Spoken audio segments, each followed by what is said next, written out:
안녕하십니까? 오늘은 상식과 진리라는 제목으로 말씀을 나누고자 합니다.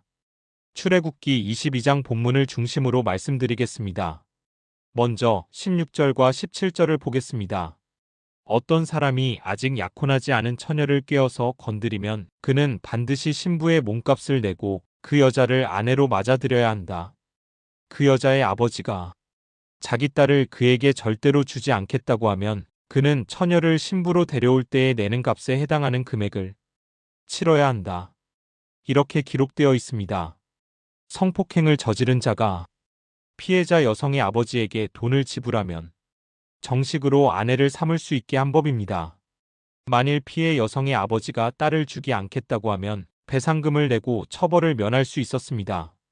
오늘날의 시각으로 특히 여성 인권의 측면에서 보면 잔인하기 그지없는 법입니다. 성서 역시 다른 고대 문헌들과 마찬가지로 시대의 한계 안에 있었다는 점을 다시 한번 상기할 필요가 있겠습니다. 이어서 18절에서 20절 말씀을 보겠습니다. 마술을 부리는 여자는 살려두어서는 안 된다.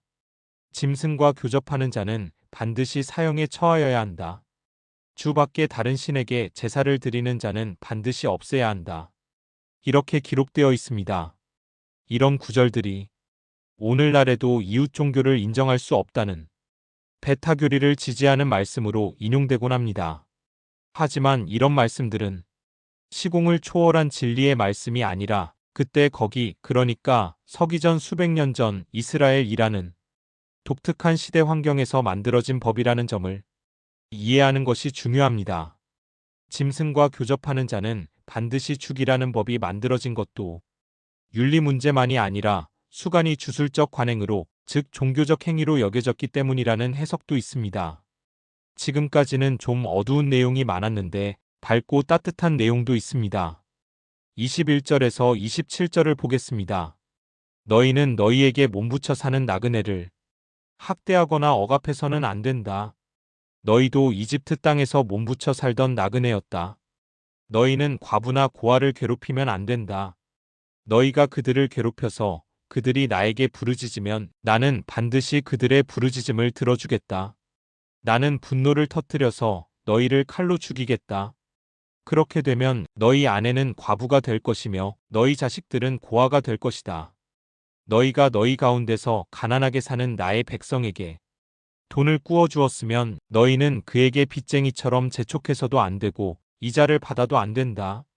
너희가 정녕 너희 이웃에게서 겉옷을 담보로 잡거든 해가 지기 전에 그에게 돌려주어야 한다. 그가 덮을 것이라고는 오직 그것뿐이다. 몸을 가릴 것이라고는 그것밖에 없는데 그가 무엇을 덮고 자겠느냐? 그가 나에게 부르짖으면 자애로운 나는 들어주지 않을 수 없다. 이렇게 기록되어 있습니다. 고대 히브리인들이 인식한 하나님이 늘 무섭고 편협한 하나님이었던 건 아닙니다. 이렇게 따뜻한 면도 갖고 계신 분으로 그들은 인식했습니다. 이렇게 성서 안에는 시공을 초월한 진리의 말씀도 있고 그때 거기서는 의미가 있었지만 오늘날에는 반드시 비판적인 안목으로 읽어서 시시비비를 가려야 하는 말씀도 있습니다. 다만 이 본문에서도 짚어볼 지점이 두 곳에 있습니다. 먼저 24절입니다. 하나님께서 분노를 터뜨려서 너희를 칼로 죽이겠다고 위협하는 부분인데요. 과부나 고아를 괴롭히지 말라는 말씀에 덧붙인 것이지만 하나님을 이렇게 우리 인생사에 일일이 간섭하는 분으로 묘사한 것은 2, 3천 년 전 고대인들이 인식한 하나님이지 실제 하나님일 수는 없다고 여러 차례 말씀드렸습니다. 본문에서 짚어보아야 할 또 한 부분은 25절입니다. 가난한 사람에게 돈을 꾸어 주었을 경우 이자를 받으면 안 된다는 규정인데요. 이 규정은 꾸란에도 거의 같은 내용으로 기록되어 있어서 지금도 이슬람은 이자 받는 행위를 부정하고 있습니다. 이 두 절 이외의 나머지 본문에는 시시비비를 가릴 것이 거의 없습니다. 시간과 공간을 초월하여 이치에 맞는 말씀이니까요. 시간과 공간을 초월하여 이치에 맞는 것, 그것이 바로 진리에 대한 정의라고 저는 생각합니다. 그러므로 별로 대수로운 내용이 아닌 것 같아도 이런 말씀이 바로 진리의 말씀이고 생명의 말씀입니다. 모든 성서 구절이 다 하나님의 말씀이 아니고요.